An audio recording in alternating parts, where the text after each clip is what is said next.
Hello, everyone, and welcome. Hello, everyone, and welcome to the Love of Business podcast at prconnectionsradio.com, the voice of new media. My name is Maria Faith, also known as Miko, and I will be your host today. I am an entrepreneur, spiritualist, and content specialist, and today I am excited to introduce to you my good friend and amazing entrepreneur, Ann Severs. Thank you, Miko. It's good to be here.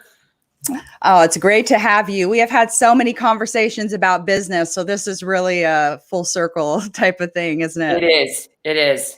So let's get right to it. Well, first, actually, let me tell you a little bit about Ann. Ann is a serial entrepreneur. That's one of the things I admire about her. She has reinvented herself repeatedly over the years. New businesses, new cities. She's a proud mama too, with two adorable grandchildren and wife to a wonderful, supportive husband. Big shout out to James Severs. Ann loves to help support local small business owners. This is something I've enjoyed going around to meet them with her as well. And she's really a true connector. Takes a lot of pride in connecting others. So here we are, and let's connect a little bit with your company. You want to tell us a little bit about your business, the current business that you're focusing on and what it does and who you serve? I am focusing right now on a no contact business card. So basically it is a business card that acts more like a mini website that I can use as a CRM, customer relationship manager, to help me go forward in my business and help it streamline. More importantly, as I got going in business, I realized that streamlining was really key. So it helps me organize my contacts and organize my content. And so it's called Shuffle Digital Business Card, and it's a very good tool, especially during this time right now, Miko, with what's going on with COVID and not be able to really meet people. So it's a good way for people to still reach out to people and be able to have real time when somebody opens up their business card for something they may be interested in with the other person. Yeah. Sorry, disappear there for a second.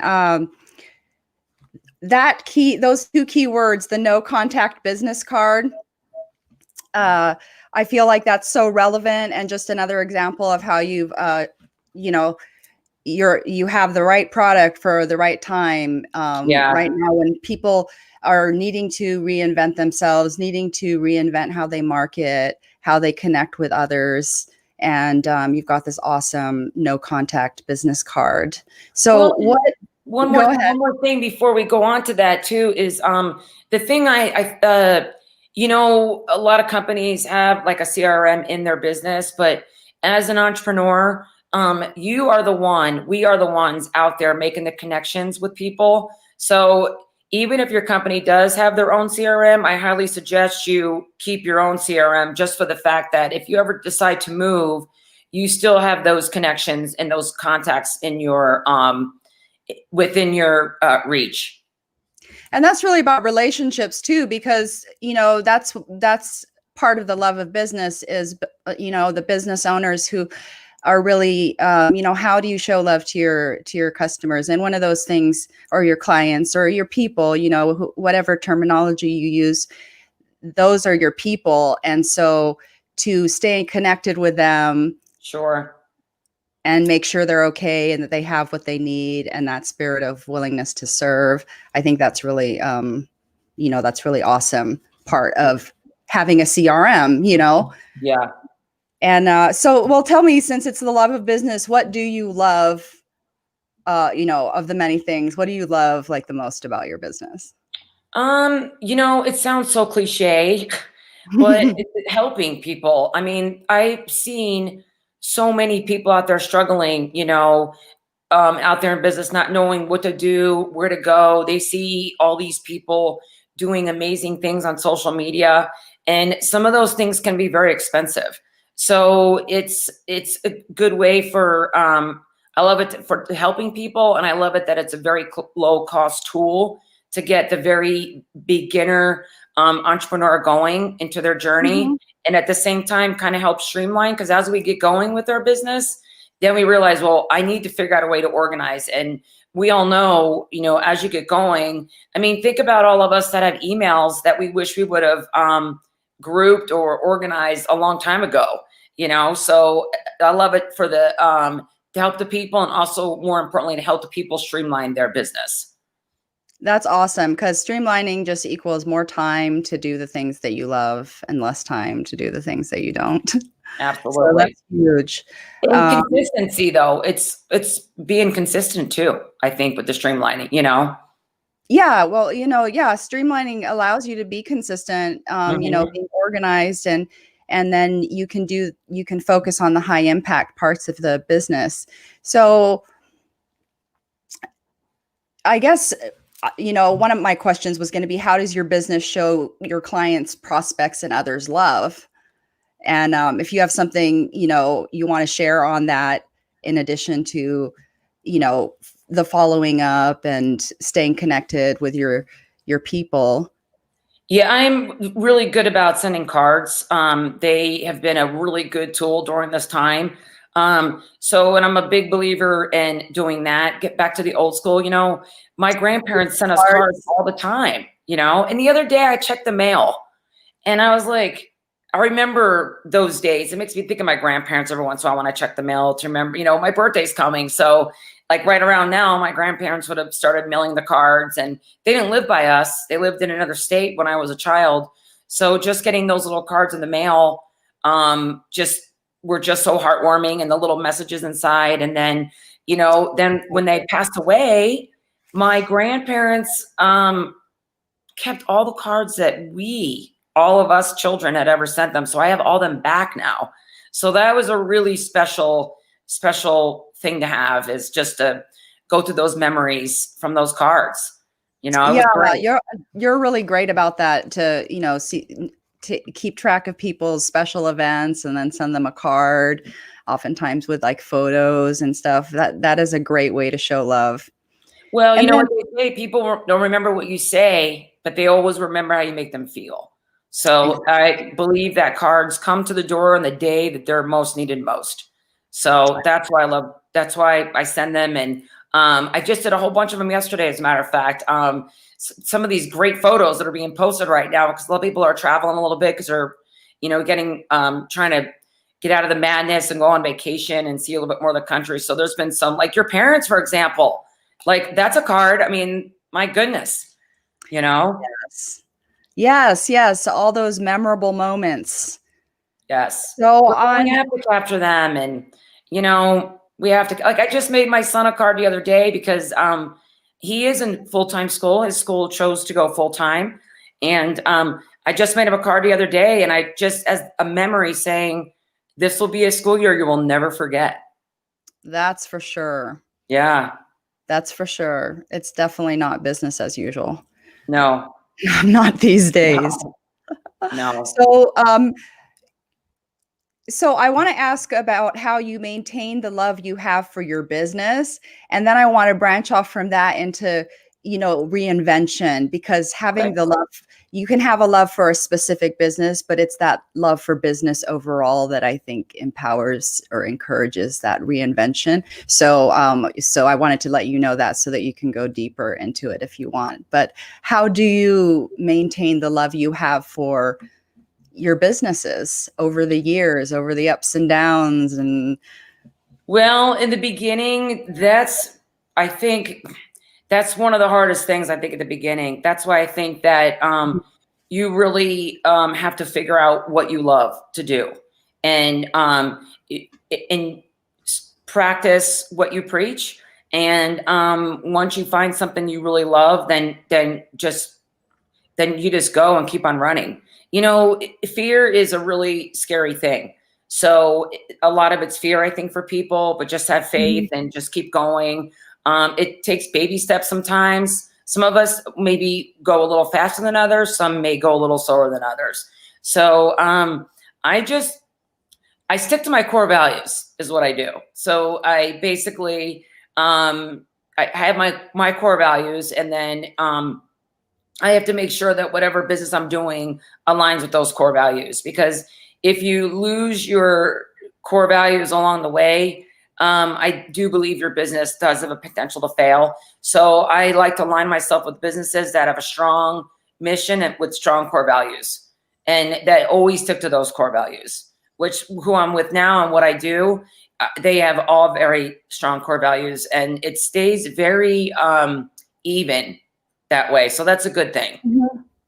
Yeah, that's the core values, the integrity there actually allows for better streamlining too, right? Absolutely. Because you're very in tune with what's important at the core, not just for you, but for the other people that you're in alignment with. And so Mhm. it's just like, a symphony. It is. I went to a convention one time and they had the Nielsen rating company come in. And it was such an interesting presentation because they talked about business in the 70s, business in the 80s, going on and on and on. So like back in the 70s and 80s, what people looked for in a business or a job career was basically that's when the 401k packages were very popular. Healthcare. I mean, healthcare is always important. Don't get me wrong, but now today in society, companies want to know what the companies are doing for other people. Like, how are they supporting the world? What are they doing in the world as a good in the whole? How are they leaving their footprint? So I think a lot of people are really looking into that as well with companies. They want to make sure that they, do give back. I think that's very important. Law Yes. of reciprocity is, key in business. So I thought that was very interesting how people, how things have changed for people when it comes to going into that certain career. Yeah, things have definitely changed over time.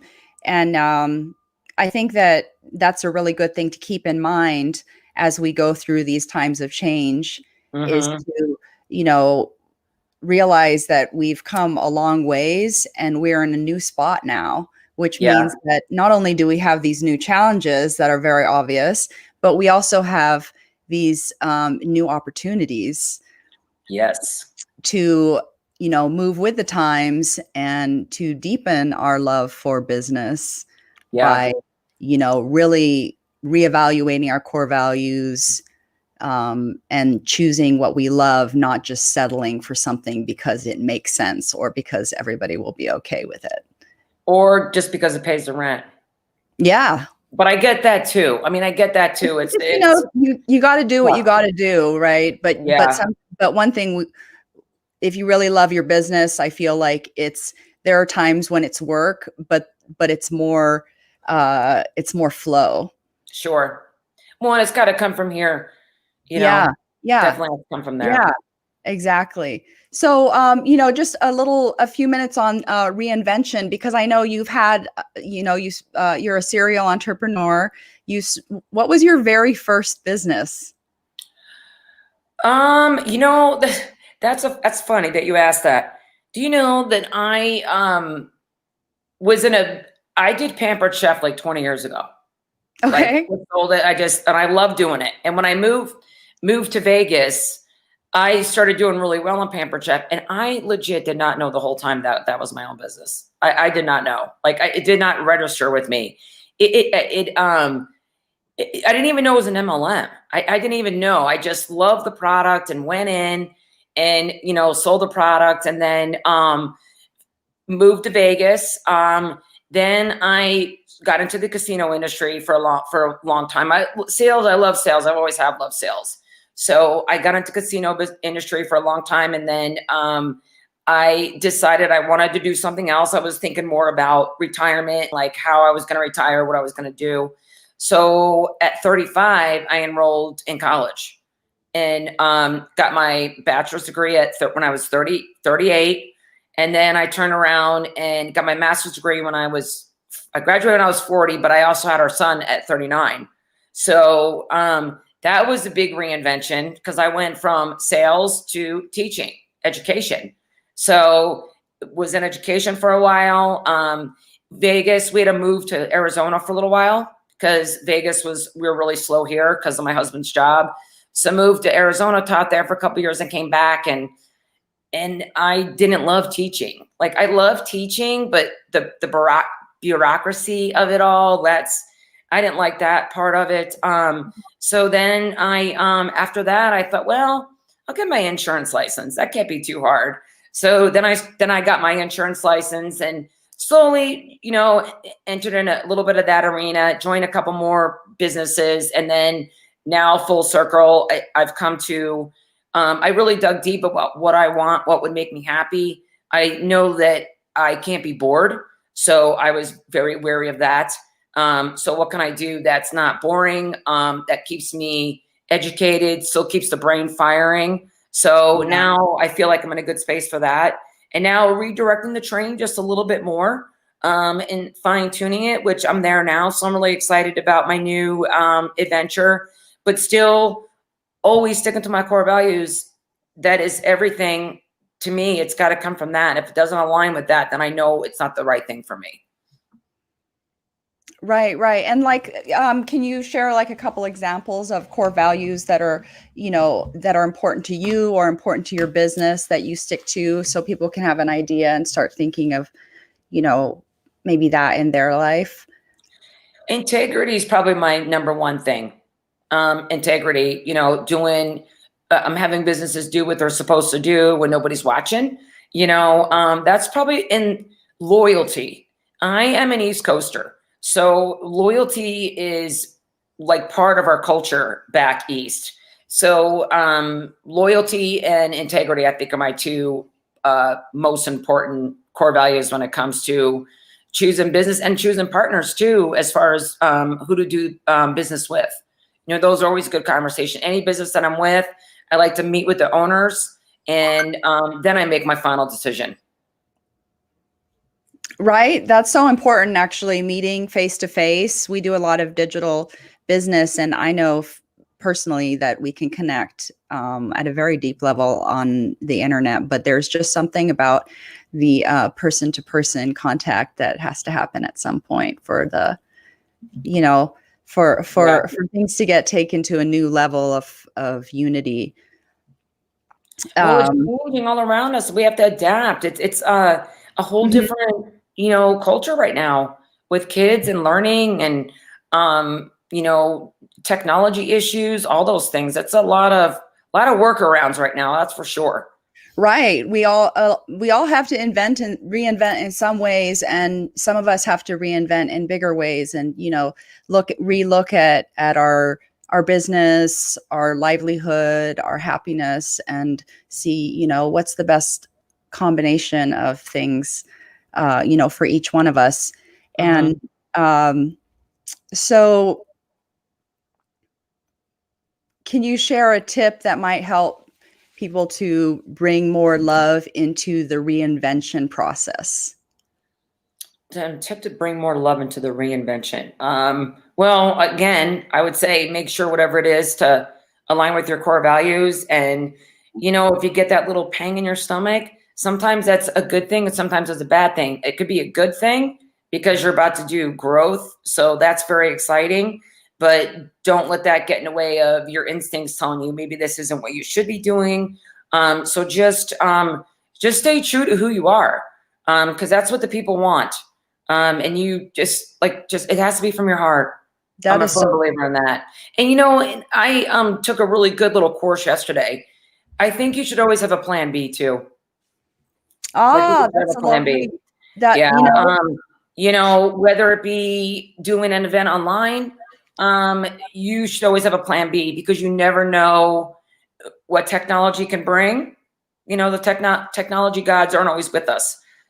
So you just always have your plan B ready, because then it makes you feel better too. When you are going to speak, whether it be face to face or in a video, if you got your ducks in a row on that end and do have your plan B, it's going to make for a lot smoother ride and transition. And you will feel better too. I think the person would feel so much better. Like, oh, I got this because I already planned for this.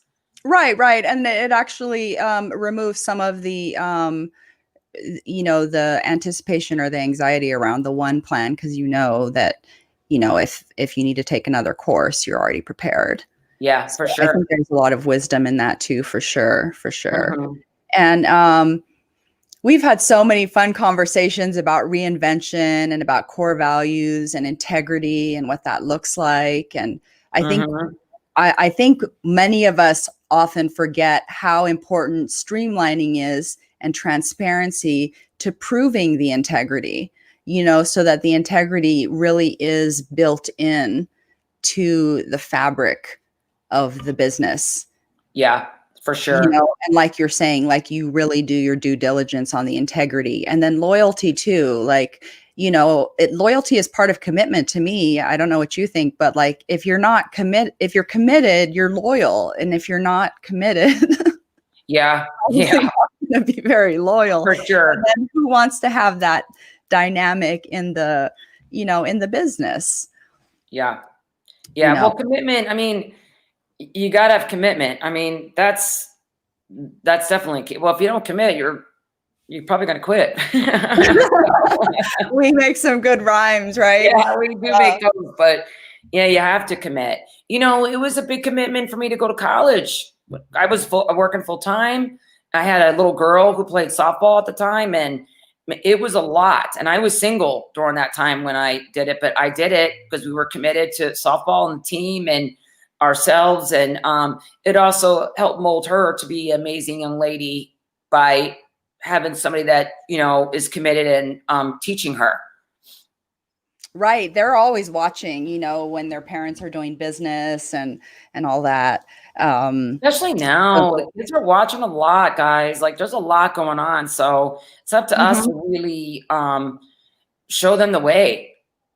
Our kids, Absolutely. Lead by example for is sure. is great. And even including them in tasks that they can do for the business helps to increase their sense of value and, stuff like that too. So I guess we're almost out of time, but how can the audience connect with you to learn more about your business? And do you want to give like a little, because we went around a little bit. Do you want to give a little wrap up of your main business right now and how people can connect with you? You can connect with me via Facebook. I can also give you the link for people to get a hold of me. It's really scary, I think, right now. Miko and I were talking about this before. So anyone that's out there, especially in Las Vegas right now, that works in a strip, I know that there's a lot going on down there right now. So I encourage some of the people that maybe have been stuck in that hamster wheel of life to, if they do want to reinvent themselves, to really just look deep into them and figure out what they want to do. We can do anything that we set our minds to and our hearts to do. So it doesn't matter if you're 30, 40, 50, 60. I meet so many entrepreneurs that, that already retired from a job and they always wanted to do something, I don't know, whether it be crafting or whatever the case may be. And they always wanted to make it a business, but, everybody around them told them they were crazy. So that's fear instilling in them. So I encourage anyone to just keep on going. Just keep on going, try to streamline as you go and love yourself in the process. And your kids will see you will be a much happier person too. I think you'll be so much more happier. I think we should all work on being happier right now. Right, to balance out the news and the other things that are coming our way. Like we gotta raise our own vibration. And really good tips for just getting real with loving your business. Yeah. And Well, love yourself too. right. That ought to Sure. be part of loving yourself, is loving your business. Like that, it should all go together. And with just PSing on your reinvention part, this is a great time for us to reinvent ourselves. We can really leverage the change For and sure. think about like what industries need things, what solutions can I bring to the table. So I encourage you to really reach for the stars. And on that note, I want to thank you for watching The Love of Business. Well, And thank you. I love your little screen too, thank by the you, way, Nico. I Anne. love it. Behind you, the little fish. I love it. Do you love my aquarium? Yeah, I Yeah. think it's great. Oh, I think thank it's you. great. Thank you. It just happened. It was one of those things that just happened and stayed. I just want to say one more thing about like the reinventing thing. It could be as simple as something that you see as a problem, like today, Mhm. whether it be, I don't know, from grocery shopping to maybe picking out crafts or whatever the case may be. Mhm. You don't give up. I kind of lost a train of thought there. Don't give up, and just as long as it comes from here and it feels good and it flows well. And if you can solve a problem, then solve the problem. Maybe a problem that you've seen for a long time that maybe you can fix. It could be as easy as that. Like we were talking Yeah. before, 2008, that was a really bad time in America with our economy, and Lyft, Uber, Airbnb all spawned off out of Yeah. that time. So I Yeah. know going forward in the future, there's going to be some amazing businesses spawned off. So we just need to keep our eye out. And if there's something that you've always wanted to do in life or a problem that you think you can solve, then maybe sketch it out. Miko and I are very good about sketching things out like on paper. And I Yeah. have to tell Yeah. you, I'm having a Sure. landing page built, and For sure. the guy goes, "Well, sketch it all out." I'm like, "Oh, no problem. I got it." So it's the best way to do it. Just get a piece of It's paper fun. and just sketch Yeah. it out. Let's get on it. And thank you, Anne, again. And thank you all for watching Love of Business. Stay tuned for more great shows at prconnectionsradio.com, the voice of new media. Thank you. Thank you, Miko, and thank you, Guy. You guys have a great day. Have a great weekend. Thank you.